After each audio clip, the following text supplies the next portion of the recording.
Nous revoilà, chers apprenants. Donc aujourd'hui, nous allons proposer une correction à l'exercice MB, extrait du SIAM Terminal SM à la page 86. La dernière fois, nous avons eu à proposer une correction pour le A. Aujourd'hui, nous allons proposer une correction pour le B, C et D. Donc, nous revoilà, chers élèves. Aujourd'hui, nous allons proposer une correction à l'exercice numéro 1B du SIAM, page 86, voilà, SIAM Terminal SM, sur la notion d'isométrie. Voilà, donc nous allons commencer par le B. Voilà, donc ici, cette transformation elle est composée de deux rotations d'angle de même mesure, donc pi radian sur 2, pi radian sur 2, et de centres distincts, des centres différents. Voilà. Donc ici, nous allons donner, ici l'objectif est de donner la nature de cette transformation. Déjà pour commencer ici, la transformation elle est composée de deux rotations. Or une rotation, c'est un déplacement. Un déplacement est une isométrie qui conserve la mesure des angles orientés. Donc dans un déplacement, on a trois grands groupes. On a les translations qui ne fixent aucun point. On a les rotations qui fixent un point. Et on a les identités du plan qui fixent 3 points. Donc ici déjà, lorsqu'on compose deux déplacements, on obtient un déplacement. Parce qu'un déplacement peut aussi être défini comme étant une isométrie positive. Voilà, donc lorsqu'on fait moins fois moins, on obtient lorsqu'on fait plus fois plus, excusez-moi, on obtient plus. Voilà. Donc, ici, je vais utiliser deux démarches pour obtenir le même résultat. Donc, la première démarche,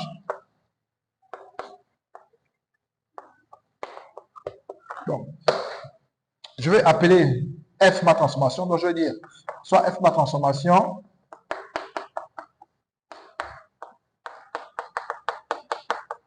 voilà. Bon, je vais ici d'abord, dans un premier temps, vu que c'est la composée de deux rotations, je vais faire la somme des angles. Si la somme des angles est égale à l'angle nul, alors F ici, c'est une translation. Et si la somme des angles est différente de l'angle nul, alors F ici, c'est une rotation. Donc, je vais faire la somme des angles. Voilà, donc je vais pi radian sur 2 plus pi radian sur 2, je vais obtenir pi radian. Donc, on sait que la mesure là, cette mesure là, elle est comment? Différente de quoi? Voilà, elle est différente de 0. Alors, dans ce cas, alors F est une rotation. Est une rotation, plus précisément,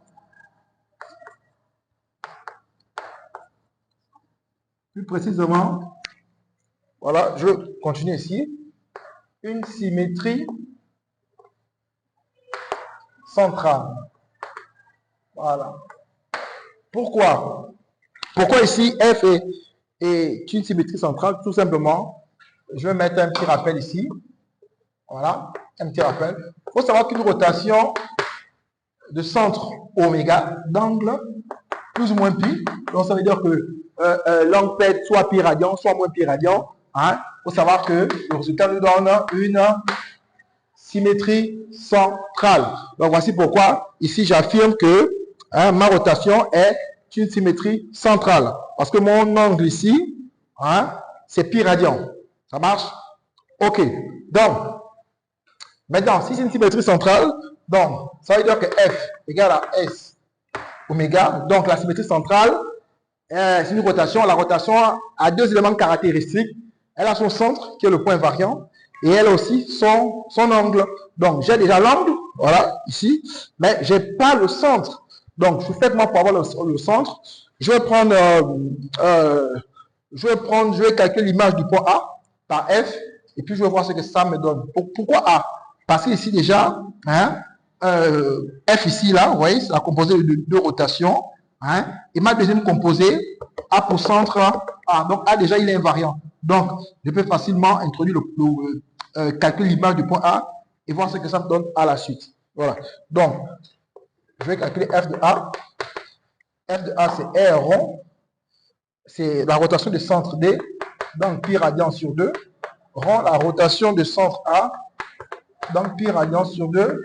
Image de A. Voilà. Donc, A étant invariant.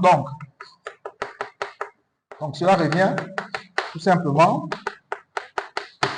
à donner l'image du point A via la rotation du centre D et donc pi radian sur 2. Donc la rotation du centre D, je viens ici en D, je regarde le point A, l'angle c'est pi radian sur 2, on tourne dans le sens positif, c'est ce sens-là. Donc le point A, il est renvoyé en C, ouais. Donc ici, F de A, c'est C, ouais. Donc cela équivaut à dire que ma symétrie centrale là, vu que F est égal à ma symétrie centrale là, vu que F de A, c'est C, donc ça veut dire que l'image de A par ma symétrie centrale du centre oméga, l'image de A c'est aussi quoi? C, ouais. Donc ça traduit quoi? Que oméga est milieu tout simplement du segment A quoi? AC. C'est ce que ça veut dire, ouais. Que oméga est milieu du segment AC. Or, mon segment AC ici, ouais, quel est le point milieu ici?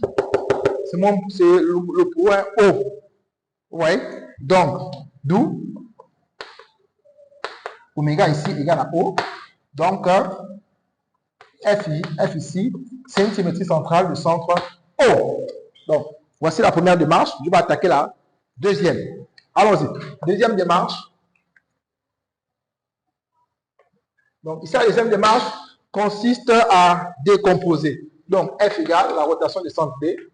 Donc, pi radian sur 2, rond la rotation du centre A, donc pi radian sur 2. Donc, je vais prendre ma première rotation ici. Je vais l'écrire en produit de deux réflexions d'axe séquent. Donc, séquent en D. Donc là, j'ai la rotation du centre D. D'angle 2 facteur de pi radian sur 4. Pourquoi? Parce que je vous fais ce petit rappel ici, que lorsqu'on a à composer les deux réflexions d'axe séquent, cela me donne une rotation du centre oméga, donc 2 fois l'angle orienté. Voilà, donc 2 fois l'angle orienté, U2, U1. Est-ce que vous voyez? Voilà, donc ça veut dire que si ici, mon angle ici vaut pi radian sur 2. Donc, ça veut dire quoi? L'angle orienté ici, là, formé par les vecteurs directeurs des réflexions valent quoi? Donc, si ici, je fais une identification, donc ici, j'ai pi radian sur 2. Donc, ça veut dire que cet angle orienté-là vaut pi radian sur 4. Ouais. Donc, j'aurai la rotation du centre D. Donc, 2, je viens au point D. Mon point D, il est là. Voilà. Donc, je viens au point D et je cherche la mesure. Donc, la mesure d'angle pi radian sur 4, je cherche son angle orienté. Donc, l'orientation, donc c'est l'angle orienté qui vaut pi radian sur 4. On a DA. En partant du D, bien sûr, c'est le point invariant. Donc, on a DA, DB, plus DB, DC. Donc, je viens écrire ici DA, D, excusez, DA, l'angle DA, DB. Voilà. Ou on peut encore avoir la rotation du centre D, d'angle D, DB, DC. Voilà. Voilà. Et là, je ressors mes réflexions. Donc ici, j'ai les réflexions ici. Vous voyez, S quoi? SBD, rond SDA, qui est encore égal à SDC, rond SDB. Ouais. Donc là, j'ai ma rotation. Voilà, je viens à peine d'écrire ma rotation du centre D en produit de deux réflexions d'axe séquent. Donc, j'attaque maintenant la rotation. J'attaque ma rotation de centre A. Le même raisonnement. Donc, j'ai ma rotation de centre A. Donc, 2 fois. Donc, je viens. Hein, je cherche l'angle orienté qui a cette mesure-là. Pi radian sur 4. Depuis A, voici ici. Donc, je suis dans ce sens-là. Donc, c'est AB, AC ou encore AC, AD. Donc, j'aurai AB, AC. Voilà. Donc, l'angle ABAC ou encore la rotation du centre A. Voilà. L'angle 2 fois l'angle orienté AC, AD. Voilà. Voilà. Et là, je vais sortir mes réflexions. Donc, ça va faire ici la SAC rang S, AB. Ou encore, je peux avoir SAD rang S, AC. Voilà. Donc là, maintenant, je vais par suite, ça va faire ici. Donc, je vais remplacer ici cette rotation-là par ça, hein, ça composé ici. Et celle aussi par ça composé ici. Voilà. Donc, je vais prendre, voilà. Je vais prendre ces deux-là. Pourquoi? Parce qu'ici, vous voyez, si je compose, hein, en prenant ces réflexions-là, les deux-là, hein, vont me donner l'identité du plan. Donc, j'aurai S, BD, rang S, BA, rang S, AD, rang S, AC. Donc là, IDP, qui est un élément neutre, hein, lorsqu'on fait des composés avec les réflexions. Donc, ça va faire F, ça va faire S, BD, rang S, AC. Ouais. Or, ces deux réflexions-là sont comment? Séquents ou parallèles? BD, ouais. BD et AC sont séquents au point quoi? O. Donc, ça me donne une rotation. Hein, la rotation de centre quoi? O. Donc, 2 fois mesure AC, BD. Ouais. Ouais. Donc, la lecture se fait toujours en prenant ce vecteur directeur-là, hein, suivi de celui-là. Donc, la lecture de mon angle orienté. Donc, ici, les droites là, AC et BD sont séquents au point O. Donc, c'est une rotation. Donc, la rotation du centre O. D'angle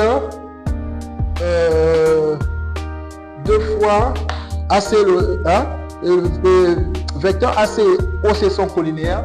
Donc, je vais remplacer là par OCE. Et le vecteur BD et OD sont aussi collinéaires. Voilà. Donc, c'est la rotation du centre O. Donc, 2 fois. L'angle, cet angle orienté là a pour mesure tout simplement pi radian sur 2. Voilà. Donc, j'aurai rotation du centre O, d'angle pi radian. Donc ici, F ici, c'est bel et bien une symétrie centrale. Je vais le démontrer ici que lorsque je compose 2 rotations ici, voilà, j'obtiens soit une rotation, soit une translation. Ici, c'est une rotation, mais particulièrement une symétrie centrale. Si vous avez aimé la vidéo, likez, faites un commentaire.